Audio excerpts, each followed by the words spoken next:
Hello and welcome to my YouTube channel.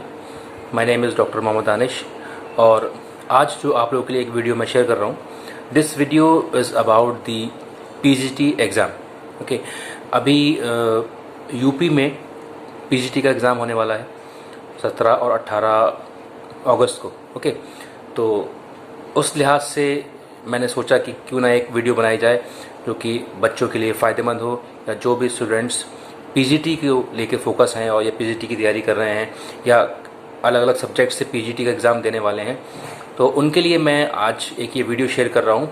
और सिर्फ उन्हीं के लिए नहीं, उसके अलावा आगे भी अगर कभी आप टीजीटी या पीजीटी का कोई एग्ज़ाम भरते हैं या उसका फॉर्म भरते हैं या उस पर फोकस कर रहे हैं, तो ये जो मैं आज आप लोगों को कुछ टिप्स दे रहा हूँ, अगर ये आप फॉलो करेंगे तो आप एग्ज़ाम को क्वालिफाई करने के काफ़ी हद तक करीब पहुँच सकते हैं। ओके, कि किस तरीके से इस एग्ज़ाम को क्वालिफाई किया जाए, किस तरीके से पेपर आता है और क्या वो चीज़ें पढ़नी चाहिए जिससे कि हम कम समय में पीजीटी का एग्ज़ाम क्वालिफाई कर लें, या पेपर कहाँ से आता है, क्वेश्चन जो आते हैं वो किस लेवल के होते हैं और कौन सी बुक्स हैं जिसको अगर हम कंसल्ट करें, या क्या वो स्ट्रेटजी अपनाएं कि हम जो है कम टाइम में पीजीटी एग्ज़ाम को क्वालिफाई कर पाएँ।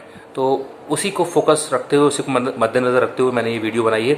और आपको ये वीडियो अगर पसंद आए तो उसको ज़रूर लाइक करिएगा, शेयर करिएगा और सब्सक्राइब करिएगा मेरे चैनल को।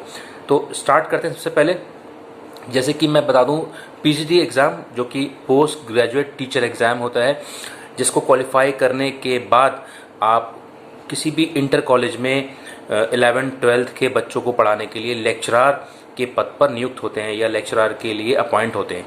तो ये तो बेसिक रही बात पीजीटी की। ओके, अब पीजीटी होता किस किस सब्जेक्ट में, ये आपको बता दूं। ज़्यादातर सब्जेक्ट्स में जो कि इंटर लेवल पे पढ़ाए जाते हैं, चाहे वो साइंस स्ट्रीम के हों, आर्ट्स स्ट्रीम के हों, कॉमर्स स्ट्रीम के हों या वोकेशनल हों, या उसके अलावा जो भी सब्जेक्ट्स जो इंटर लेवल पे चलते हों, एसएससी लेवल पे चलते होंगे, तो उन सब्जेक्ट्स में अगर आपने मास्टर्स किया हुआ है, पहले बता दूं, अगर मास्टर्स मतलब या तो आप एमए किए हों या एमकॉम किए हों या एमएससी किए हों, ओके, तो आप जो है पीजीटी के लिए एलिजिबल हो जाते हैं। आप पीजीटी के लिए एलिजिबल हो जाते हैं।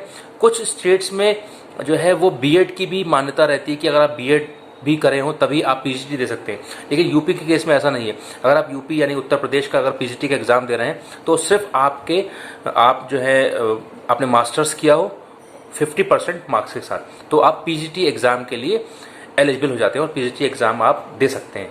ओके, अब बहुत सारे सब्जेक्ट्स में पीजीटी होता है, जैसे कि हिंदी, इंग्लिश, मैथ्स, ओके, आपका फिजिक्स, केमिस्ट्री, बायो, इसमें आपका पीजीटी होता है। इकोनॉमिक्स में पीजीटी होता है, सोशल साइंसेस में, पॉलिटिकल साइंसेस में, और there are so many subjects in which the PGT exam being conducted. So similarly ये जो एग्ज़ाम होने वाला है अभी 17 और 18 तारीख में, इसमें भी कई हज़ार वैकेंसीज आई थी पीजीटी के लिए, जो कि एग्ज़ाम हो रहा है। अब बात होती है कि ये एग्ज़ाम, सब जानते हैं कि पेपर जो है बहुत टफ आता है। बच्चे सोचते हैं कि ये पेपर आ कहाँ से रहा है, हम इतनी तो किताबें पढ़ लेते हैं, इतने हमने चीज़ें पढ़ ली, यूट्यूब से भी हमने सीख लिया, लेकिन ये पेपर आ कहाँ से रहा है। तो जो मेरा एनालिसिस है, जो मैंने देखा, मैंने ये देखा है कि कोई भी एग्ज़ाम जो होता है, ठीक है, उसका जो पेपर का जो पैटर्न बनता है या पेपर का जो स्टैंडर्ड होता है, वो कभी भी उसी लेवल से नहीं बनता। जैसे कि अगर आप सोच रहे होंगे कि अगर इंटर का लेवल का एग्जाम है तो इंटर का जो सिलेबस है या इंटरमीडिएट का सिलेबस जो है, बस उसी में से पेपर सेट होगा, उसी लेवल का पेपर आएगा। तो ये आप बिल्कुल ध्यान से निकाल दें। पेपर का स्टैंडर्ड जो है वो बहुत हाई लेवल से सेट किया जाता है।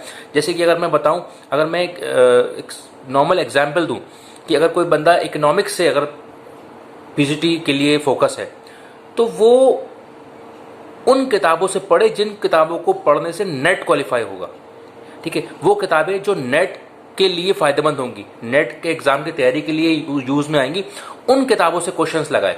ठीक है, तो उनमें जो क्वेश्चंस दिए होते हैं, भाई नेट से ऊपर तो कोई लेवल नहीं होता है। ठीक है, अगर आप यूजीसी नेट का जो एग्ज़ाम होता है तो वो होता है असिस्टेंट प्रोफेसर बनने के लिए किसी भी डिग्री कॉलेज में, यूनिवर्सिटी में, या आगे पीएचडी करने के लिए। तो उसमें नॉलेज जो है सबसे ज़्यादा की जाती है। यानी कि अगर किसी ने नेट क्वालिफाई किया है या नेट जेआरएफ क्वालिफाइड है या उसने नेट की तैयारी की है, तो ये एग्ज्यूम किया जाता है कि उसका नॉलेज का जो लेवल है तो वो काफ़ी हाई होगा। तो जो पीजीटी का जो पेपर है, मैं आपको बताऊँ, पीजीटी का पेपर जो मैंने देखा, जो पिछले सालों में पेपर आया है, जो क्वेश्चंस आए, तो वो क्वेश्चंस मैंने नेट की किताबों में पाए।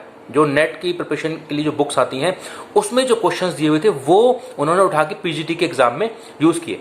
तो ये मेरी एक थोड़ी छोटी सलाह भी है और एक टिप्स भी मैं कहूँगा कि अगर आपने सारे कॉन्सेप्ट क्लियर कर लिए हैं और आपको पता है कि आपको थ्योरेटिकल नॉलेज आपको है, बट आपको ऑब्जेक्टिव्स लगाने हैं, मतलब आपको अपने ऑब्जेक्टिव्स का एक डोमेन बढ़ाना है, ब्रॉड रखना है, तो मैं आपको ये सलाह दूंगा कि आप जो है नेट की बुक्स उठाइए और मार्केट से अपने जिस सब्जेक्ट में भी आप देना चाह रहे हैं, चाहे वो फिजिक्स हो, केमिस्ट्री हो, जूलॉजी, बॉटनी, ओके, इकोनॉमिक्स हो गया, ज्योग्राफी हो गया, पॉलिटिकल साइंस हो गया, हिस्ट्री हो गया, तो आप उसके लिए जो है मार्केट से अच्छे राइटर की, अच्छे पब्लिशर्स की 1 या 2 नेट की बुक उठाइए। ठीक है, तो जो नेट के ऑलमोस्ट नेट का एग्जाम का और पीजीटी का बहुत थोड़ा सा ही फर्क रहता है। ओके, तो उससे एक फायदा तो ये होगा कि एक तो आपका पीजीटी क्वालिफाई होने के चांसेस रहेंगे, दूसरा आप उसी तैयारी से आप नेट का एग्जाम भी दे सकते हैं, क्योंकि नेट के लिए भी आप एलिजिबल हैं। अगर आपने जो है एमए, एमएससी, एमकॉम किया हुआ है तो आप, जाहिर सी बात है, हर इंसान करियर में आगे बढ़ना चाहता है, तो आप आगे पीएचडी के लिए जा सकते हैं या अपना नेट क्वालिफाई करके किसी डिग्री कॉलेज में या किसी यूनिवर्सिटी में असिस्टेंट प्रोफेसर बन सकते हैं।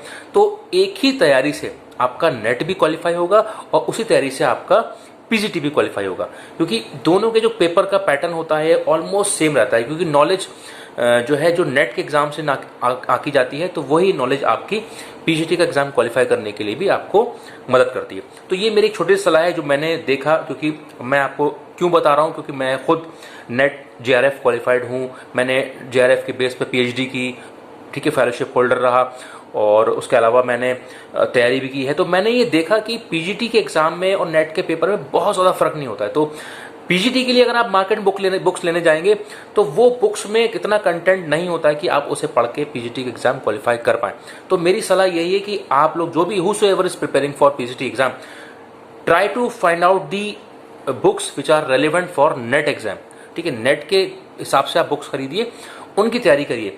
तो आपने उसमें देखा होगा हर एक यूनिट से, हर एक टॉपिक से करीब 400 से 500 क्वेश्चन दे रखे होते हैं, 400 to 500 questions from each unit. ठीक है, तो आप उनको लगा जाइए और कम से कम 3 बार लगाइए, जो मेरी सलाह है। भाई जो तरीका मैंने अपनाया अपनी लाइफ में नेट क्वालिफाई करने में, मैंने नेट के लिए पहले तो मैंने थ्योरेटिकल नॉलेज तो खूब मैंने इकट्ठी की, मैंने पढ़ाई की टेक्स्ट बुक से, उसके बाद रही बात ऑब्जेक्टिव लगाने की, तो फिर मैंने नेट के लिए मार्केट से बुक खरीदी और उसको मैंने 4 से 5 बार लगाया।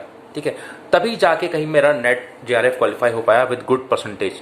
ओके, तो मेरी सलाह यही है कि आप जो है अगर पीजीटी क्वालिफाई करना चाहते हैं आगे के लिए भी, अगर अभी तो टाइम कम है, 10 दिन है, 10 दिन में तो आप जितना ज़्यादा कर सकते हैं तो कर लीजिए।